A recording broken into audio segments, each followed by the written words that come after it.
Magandang araw po sa ating lahat, mga kababayan. Gagawa po ulit ako ng video dahil may nakita uli ako sa pinost lang, pinorward lang sa wall tungkol sa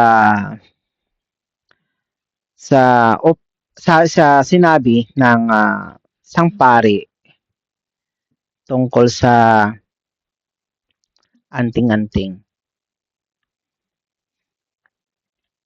Dahil sabi niya dito, ang anting-anting daw ay sama-sama.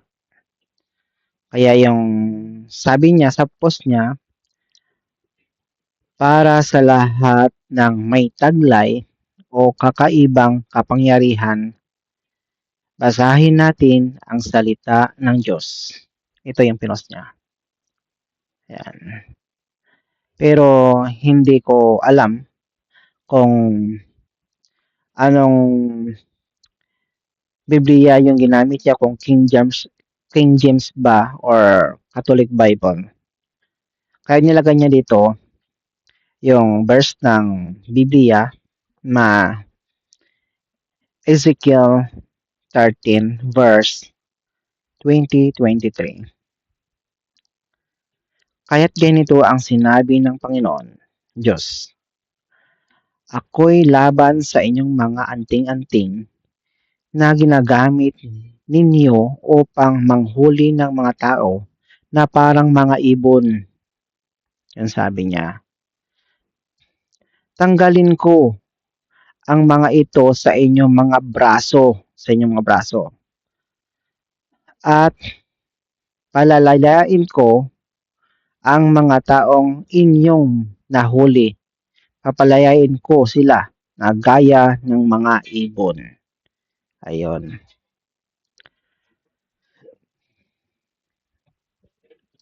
Ano nga ba ang tinutukoy ng verse na ito?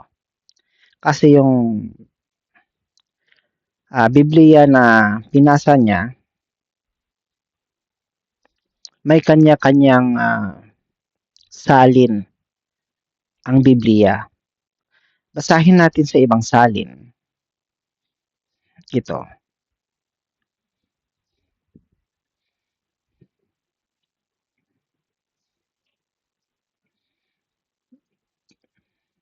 Ito naman ay magandang salita, Biblia. Ezekiel 13:20-22. Kaya nga ipinapasabi ng Panginoong Yahweh sa ito.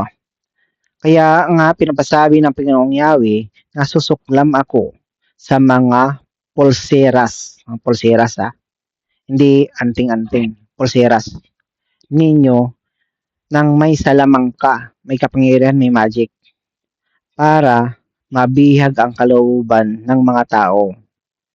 Hablutin ko iyan sa inyong mga kamay at palalayain ko tulad ng ibon ang isipan ng mga taong nabihag ninyo. Siguro, alam na alam nyo na yon kung ano ang ibig sabihin ng ating Panginoong Diyos. Siguro sa panahon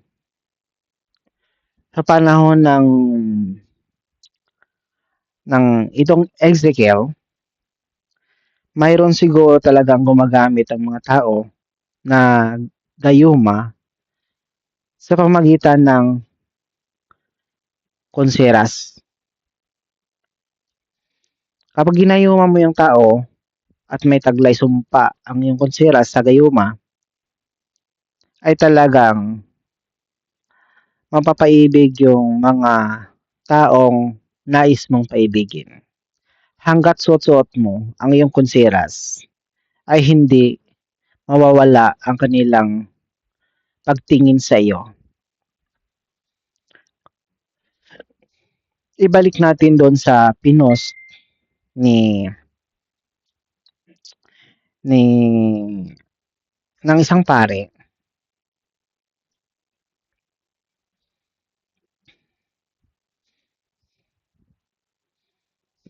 Ang sabi dito, sa kanyang post ay anting-anting. Ito ulit yung pinupukol niya sa mga antingero. Yung salin ng kanyang Biblia, ang gamit sa salin ng Biblia na ginamit niya ay anting-anting. Tandaan nyo, marami klaseng ang anting-anting. Ang mga Arabo, mayroon din yan. Mga Chinese, India, mayroon din dyan. Marami. Ang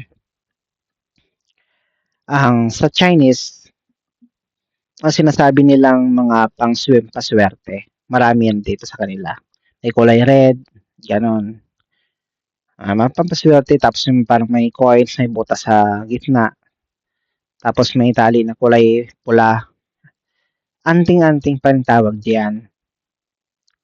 Ang lahat ng mga bagay na kinatatakutan ng masamang espiritu, multo, engkanto, diwindi, lamang lupa, ay anting-anting yan.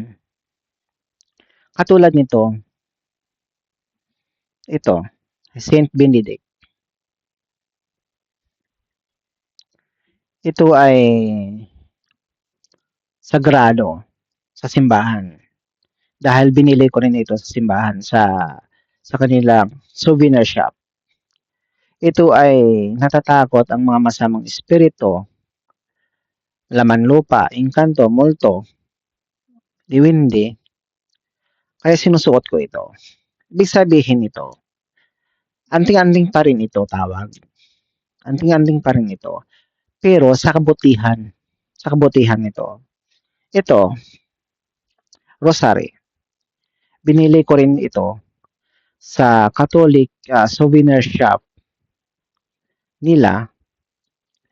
Ito ay natatakot ang mga masamang espiritu. Literally, natatakot sila dito. So, anting-anting pa rin ito dahil natatakot ang masama dito. Mayroon pang Saint Benedicto. Saint Benedict. Jesus Christ. Anting-anting pa rin ito para sa masasama. Sa masamang espiritu. Ang anting-anting, dalawang klase. Sa kabutihan at sa kasamaan. Yung anting-anting na tinutukoy sa Biblia, yan ay yung lumay, gayuma. Gayuma, ginagayuma mo yung hindi lang isang tao. Lahat ng nagustuhan mo, ginagayuma mo at mapapasunod mo. Kaya yung mga taong ginayuma niya, parang nakagapos ang kanyang isipan na parang hinuhuli sila na parang ibon. Ngunit sila ay pakakawalan ng Diyos.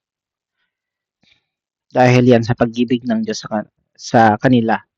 Dahil sila ay biktima ng kapangyarihan na mayroon kang taglay-taglay na gayuma sa iyong katawan. Talagang masama. Literally na masama. Ang gayuma. Gayuma na parang ginagamit mo na laruan. Pinaglalaroan mo yung mga taong biktima mo. Babae man o lalaki. Yun ang ibig sabihin. Pero, pag anting-anting mo, ay natatakot ang mga demonyo. Natatakot ang mga yawa. Ibig sabihin, ang iyong anting-anting ay banal. Holy. Sa Diyos ang kapangyarihan. Kasi lahat ng mga masasama, natatakot sila sa kapangyarihan ng Diyos. Hindi sa kapangyarihan ng kapwa nilang demonyo. Yan. Kaso nga lang problema, sa post ng pare na ito, ay ginamitan niya yung post ng ah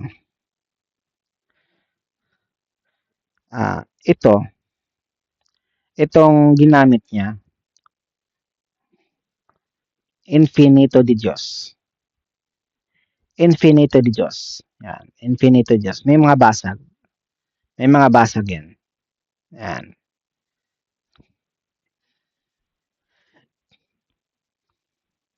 Ito ay sa mabuti. Sa mabuti ito. Kasi ang Diyos ay infinity. Infinity Diyos. Infinito di Diyos. May mga basag yan. Kapag yan ay binanggit mo mga basag nito, ang lahat ng mga masamang espiritu ay nanginginig natatakot. At ito rin ng agimat na ito, ang anting-anting na ito, ay ito rin yung ginamit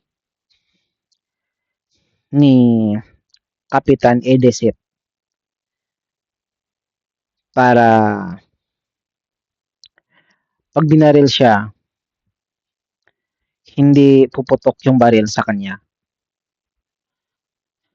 Kaso nga lang, nag-abuso siya, kinalaban yung gobyerno hanggang siya ay pinatay ng mga kapulisan natin.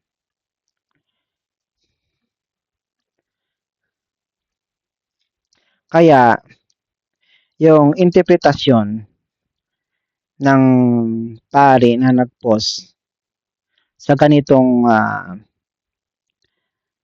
teksto ng Ezekiel, ang salin ng kanyang Biblia ay talagang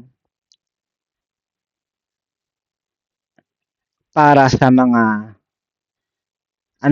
mayroong tinatangan na anting-anting. Kasi ginamit na dito itong salin na nakasulat anting-anting. Pero sa ibang salin, ang tawag dito ay mga pulseras.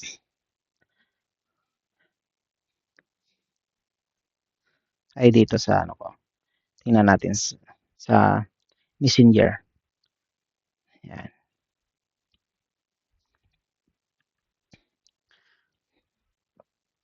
Kung sa English naman, ay sinasabi dito,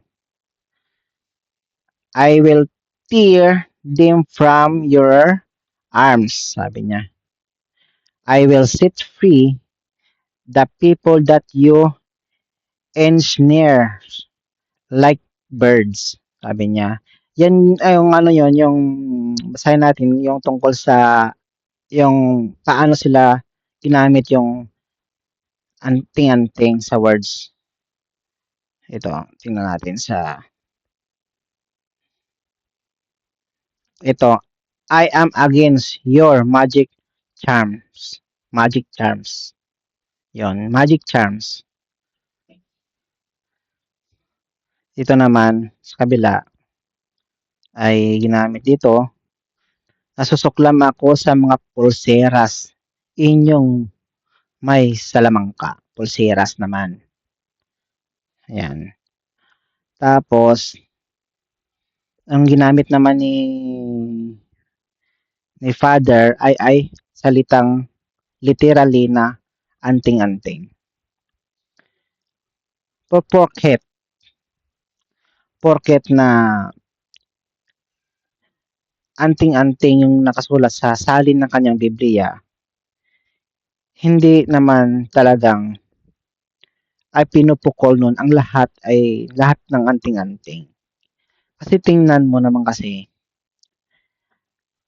ang anting-anting ay may kanya-kanyang taglay na kapangyarihan. Katulad ito kanina sinabi ko, rosarito ay nakapagpalayas ng mga masamang espiritu, demonyo, yawa. Yan. Anting-anting pa rin yan. Kung masama ang anting-anting, wag na sila mag-issue ng rosarito. Wag na sila mag-issue ng Saint Benedict. Ang Biblia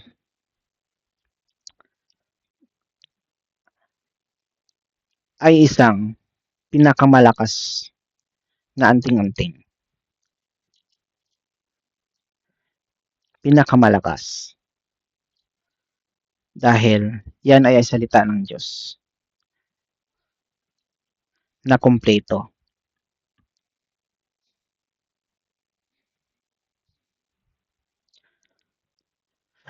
Yan lang tayo mga kababayan natin. Kaya God bless na lang kay Father at sa ating lahat na sa ating lahat na ordinaryong tao at sa mga minamahal nating mga albularyo. Thank you and God bless.